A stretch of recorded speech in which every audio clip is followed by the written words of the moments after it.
Welcome to Aphra's Artifacts, where we do some archaeology of our own and dig into the queer side of Star Wars. I'm your host, Alia Morgaine, and it's so great to have you here.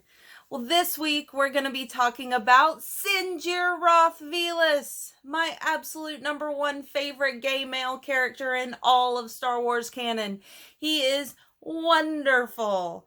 Next week, we'll be talking about his partner, Conder Kyl, and the week after that, we'll be talking about their relationship, which is so beautiful and has its ups and its downs, but ends so happy, and it's a realistic view of a really fabulous relationship. So anyway, this week, like I said, we're going to be focusing on Sinjir individually. So, Sinjir is found in the Aftermath trilogy, which some people really like, some people really don't like. I, for one, love it. I adore the Aftermath trilogy, partly because of Sinjir's existence in it. But anyway, regardless of that, the Aftermath trilogy was written by Chuck Wendig, and it takes place directly after Return of the Jedi and shows the destruction of the waning empires. So we see the Battle of Jakku, we see the New Republic kind of coming into its own. I think it's an amazing story. So, Sinjir, who is he? Well, he is a defected Imperial loyalty officer. Because of this, he doesn't really fit in on either side.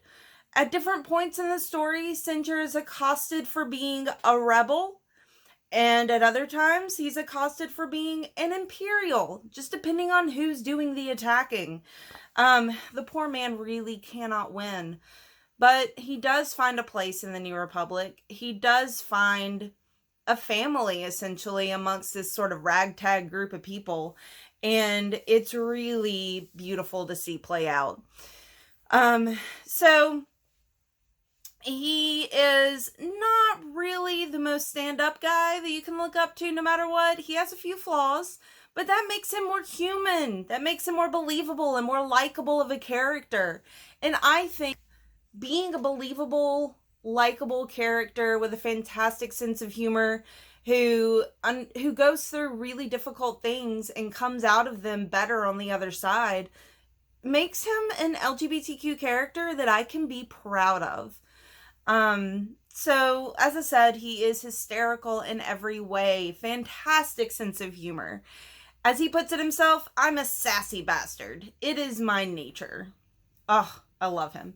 So, his first flaw is that he is quite the drinker and will try anything put in front of him. As he says, I'm no drunker than a pickle. I brine myself in order to maintain a low level of fuzziness. I find life is so much more pleasant that way.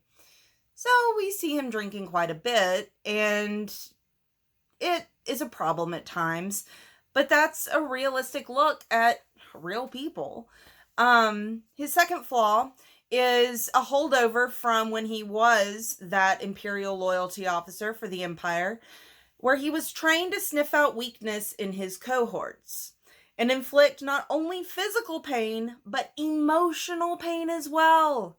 So the New Republic realizes they have an asset here.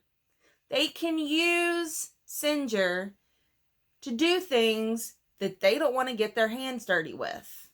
So he ends up doing some pretty underhanded things at the behest of the New Republic. Just because they don't want to get their hands dirty.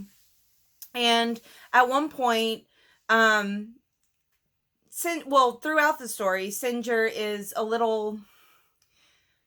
he's confused and frustrated by this and doesn't know whether he's a good person or not. And it's so sad to see play out.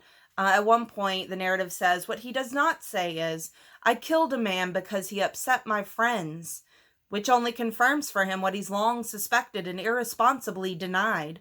Sinjir is not a good person. He is a bad man with a talent for bad things. And Sinjir goes on to say at one point in the book, I am a moral weather vane spinning in this hurricane. So he sees himself as bad. And the New Republic doesn't help this because they use him to do bad things. But as it said, he killed a man because he upset his friends. He didn't kill a man just to kill him. He's not evil.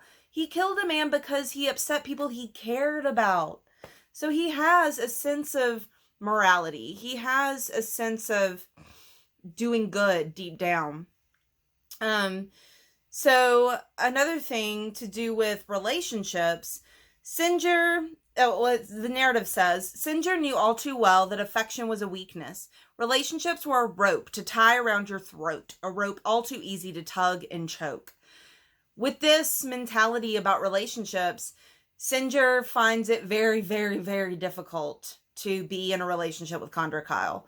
Everything ends up happy in the end, good in the end, but it took him a long time to get there because in the back of his mind, he saw relationships as weakness. Relationships as something somebody else could hold against him. So he struggles with a lot of different things, emotionally, mentally, holdovers from his Imperial days of being an Imperial loyalty officer whose job was to sniff out weakness in people, whose job was to tear people down. So he struggles with that. And as I've said several times already, that makes him more human. And the cool thing is, in the end of the trilogy, he accepts a job as Chancellor Mon Mothma's advisor. So he finds a place in the New Republic. He finds a home. He finds his family. And it is truly a wonderful all-around story for Sinjir Rath Velus. So remember to tune in next week to hear a little bit about Conder Kyl, his partner. And if you would like to, I'd love to see some comments below about Sinjir Rath Velus. What do you think about Sinjir? What do you want to know more about? So remember to like the video, subscribe to the channel, follow me on Twitter at AliaMorgain, and peruse my blog at thestarsreview.blogspot.com. Remember to tune in next week at 6 p.m. Central for Conder Kyl. May the Force be with you.